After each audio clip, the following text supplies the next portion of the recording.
Hi, I'm Wes Wright, an attorney at Keller and Heckman. We're back in the library with Tim Dowdy for today's KH Telecom Minute about license renewals. So, Tim, we've had this issue come up. It's a little tough to track FCC licenses because they're granted for 10-year terms. So, the person within a company that has applied for a license, say back in 2001, may no longer be in charge of the radio operations at the company 10 years later when it comes up for renewal in 2011. So will you walk through the renewal process? Like, when can you file an application for renewal? Absolutely. A license becomes eligible for renewal 90 days prior to the expiration date, and the licensee can renew it right up until the expiration date of the license. Okay, and so what if we're going through the FCC's database and we notice there's a license that expired last week? Are we out of luck at that point? Not the end of the world. If you're within 1 month, you can file a request for reinstatement with the FCC.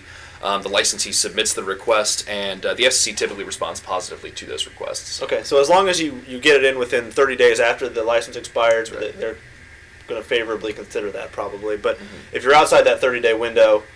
Yeah, that's a little bit more problematic. Not likely you're going to get your reinstatement granted by the FCC.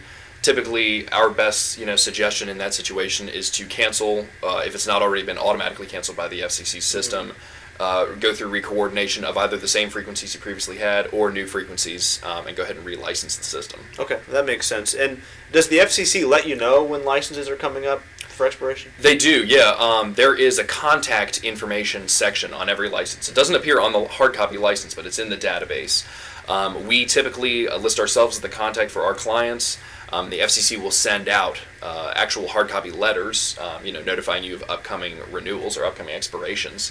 And we also actively check, but it's kind of a double fail-safe system if we are listed and we receive those notifications. Okay, so that's maybe a way to address the problem we talked about at the beginning, where the person that got the license 10 years ago may no longer be in that same capacity with the company. So if the licensee gets a letter from the commission and they also send it to the contact and we are the contact, you're twice as likely, I guess, to be notified in time to file a renewal application. Absolutely. Somebody's going to see it. Right. Yeah, that's a good point. So this has been our Telecom Minute about renewals. We hope you have found it helpful, and thank you. Thanks a lot.